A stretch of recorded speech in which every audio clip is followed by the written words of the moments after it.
Assalamu alaikum students. Today we will discuss the remaining questions of chapter 6 chemical reactions that are given on page 66.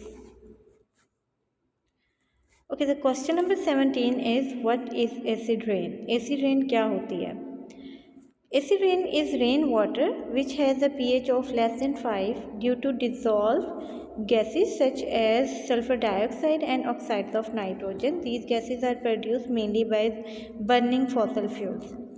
Okay, acid rain की pH यहाँ पे एक term use हुई है। PH क्या होती है? पीएच एक ऐसा स्केल है जो कि हम यूज़ करते हैं कि कोई भी एक वाटर बेस्ड अगर आपके पास सोल्यूशन है, कोई भी सोल्यूशन है, लेट्स से अगर हम यहाँ पे रेन वाटर की ही बात करते हैं कि आपने रेन वाटर को जो है किसी भी कंटेनर में जमा किया, इसको जो है इस वाटर की आपने जो है पीएच चेक करनी है। पीएच का मतलब होता है एक ऐसा स्केल आप यहाँ पे यूज़ करेंगे जिसको आप इसमें डिप करेंगे और उसके ऊपर कुछ जो है ना रीडिंग्स आएंगी। उस रीडिंग से आपको पता चल जाएगा कि इसका मीडियम जो है वो एसिडिक है, यानी ये जो वाटर है इसकी प्रॉपर्टीज़ एसिडिक हैं या इनकी प्रॉपर्टीज़ बेसिक है। ठीक है, तो ऐसे सोल्यूशन को या ऐसी जिससे हम ये मेजरमेंट करते हैं, ऐसे स्केल को हम पीएच कहते हैं। ठीक है, तो acid rain is rain water which has a pH of less than 5। अब लेस देन 5 का क्या मतलब है कि हमारे पास ये जो स्केल होता है उस पे जो न्यूट्रल हमारे पास वैल्यू होती है वो 7 होती है। ठीक है, अगर इससे ऊपर मैक्सिमम 14 होती है और मिनिमम 0 होती है। अगर आप इसकी वैल्यू आपके पास 7 से ऊपर आती है तो आप इस स्केल के अकॉर्डिंग कहते हैं कि वो सोल्यूशन बेसिक है। अगर इससे नीचे 7 से बिलो आती है, लाइक अगर यहाँ पे उन्होंने 5 का है तो 5 7 से बिलो आएगा, तो अगर इसकी पीएच 5 है तो इसका मतलब है वो चीज़ उतनी क्या होती है? एसिडिक होती है। ठीक है, तो रेन वाटर जो होता है वो क्या होता है? वो एसिडिक होता है। इस वजह से और वो किस वजह से होता है? उनमें आपको पता है कि फॉसल फ्यूल्स की बर्निंग से क्या होगा कि सल्फर डाइऑक्साइड और नाइट्रोजन के ऑक्साइड की प्रोडक्शन होती है। वो जब ऊपर रेन वाटर के साथ जाके रिएक्शन करते हैं तो आपने ये डिटेल में पढ़ा है कि सल्फ्यूरिक एसिड बनता है और कौन सा एसिड बनता है? नाइट्रिक एसिड बनता है।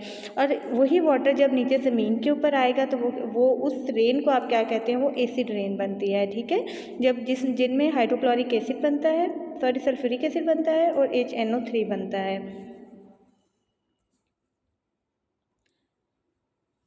ओके, अब नेक्स्ट क्वेश्चन है question number 18, why is acid rain a problem? Acid rain हमारे लिए प्रॉब्लम क्यों है कि जब भी एसिड रेन होगी उससे आपकी लाइफ पे क्या इफ़ेक्ट आ रहा है? तो हमें पता है कि एसिडिक कोई भी सोल्यूशन होगा अगर डायरेक्टली वो किसी भी चीज़ पे पड़ेगा तो उस चीज़ को वो क्या कर देगा?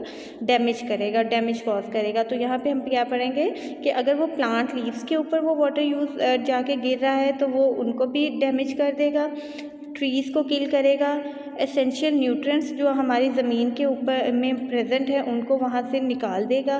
ठीक है, वॉशेस आउट का मतलब है कि वहाँ से उसको रिमूव करवा देगा। ठीक है, और ज़मीन की फर्टिलिटी को इफ़ेक्ट करेगा कि ज़मीन इतनी अच्छी नहीं रहेगी। फिर अगर आपके समुद्रों या लेक्स में, रिवर्स में कहीं पे भी वो वाटर आके मिलता है, एसिड रेन वाला जो वाटर है वो आके मिलता है, तो उससे फ़िश और एक्वेटिक लाइफ जितनी भी है वहाँ पे पानी की एक्वेटिक लाइफ का मतलब क्या होता है कि पानी में मौजूद जितने भी लिविंग ऑर्गेनिजम्स हैं, चाहे वो प्लांट्स हैं, एनिमल्स हैं, उन सब पे डैमेजिंग इफेक्ट उसका आता है। ठीक है, तो ये हम क्या इसका फिर आंसर कर रहे हैं? हम इसका आंसर कर रहे हैं कि acid rain damages plants leave, kills trees, washes essential nutrients. Essential nutrients क्या होते हैं? ज़रूरी जितने भी न्यूट्रिएंट्स हैं जो कि हमारी ज़मीन में प्रेजेंट होते हैं सॉइल में, and kills fish and other aquatic life in lakes and rivers. Okay, the last question is make a list of chemical reactions that occur naturally in everyday life. वो केमिकल रिएक्शंस जो कि हमारी daily life में हो रहे हैं आपने उनको इनलिस्ट करना है। अब उनमें सबसे पहले आपको पता है जो कि आप बचपन से पढ़ते आ रहे हैं, डैट इज़ फोटोसिंथेसिस। ठीक है, तो आप क्या लिखेंगे? Some chemical reactions that occur naturally in everyday life include photosynthesis होती है, रेस्पिरेशन का प्रोसेस होता है, डीकम्पोजिशन ऑफ ऑर्गेनिक मैटर, यानी जितना भी अगर ये जितने भी तूफ़ान वगैरह आते हैं, कुछ भी होता है, हमारे ये ट्रीज़ भी आपने देखा होगा कि ये जब गिरते हैं जड़ से उखड़ के, तो थोड़ी देर बाद कुछ टाइम के बाद आपने देखा वो डिकम्पोज होना चाहिए, वो उनकी ब्रेकडाउन स्टार्ट हो जाती है। इसी तरह से अगर लिविंग ऑर्गेनिज्म की डेथ होती है उसके बाद और वो कहीं पे पड़े हुए हैं, तो उनकी भी, एनिमल्स की भी क्या होना चाहिए, डिकेइंग होना शुरू हो जाती है। तो वो जो प्रोसेस है that is also a chemical reaction. The burning of vegetation in forest fires and wild life, ठीक है, वाइल्ड फायर्स।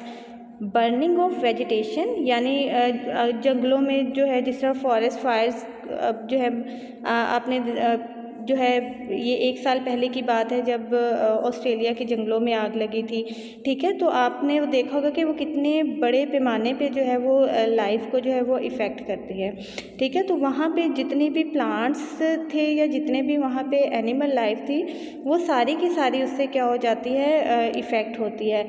तो वो जो केमिकल रिएक्शंस होते हैं, उनकी जो बर्निंग का प्रोसेस होता है that is also a chemical reaction. The digestion of food by enzymes in the digestive system of animal.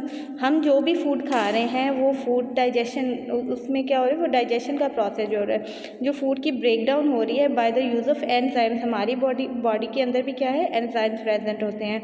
तो वो एंजाइम्स क्या करते हैं, आपको पता है कि एंजाइम्स का काम क्या है कि वो रिएक्शन को स्पीड अप करते हैं, या कुछ एंजाइम्स ऐसे होते हैं और वो कैसे करते हैं कि वो जो भी रिएक्शन होगा उसमें जाके उन चीज़ों की ब्रेक डाउन स्टार्ट करवा देते हैं, ठीक है। तो ये सारे के सारे प्रोसेसेस नेचुरली हमारे अंदर हो रहे हैं या हमारे इर्द गिर्द हो रहे हैं, तो इनकी आपने लिस्ट वहाँ पे बना लेनी है। Okay, what is your home task? You have to learn these questions and write these questions on notebook, ठीक है। नोटबुक पे लिखने हैं ये सारे क्वेश्चंस जितने भी हमने आज ये चैप्टर कंप्लीट कर लिया है, और रजिस्टर पे नहीं बनाने, नोटबुक पे आपने इनको लिखना है। Thank you so much.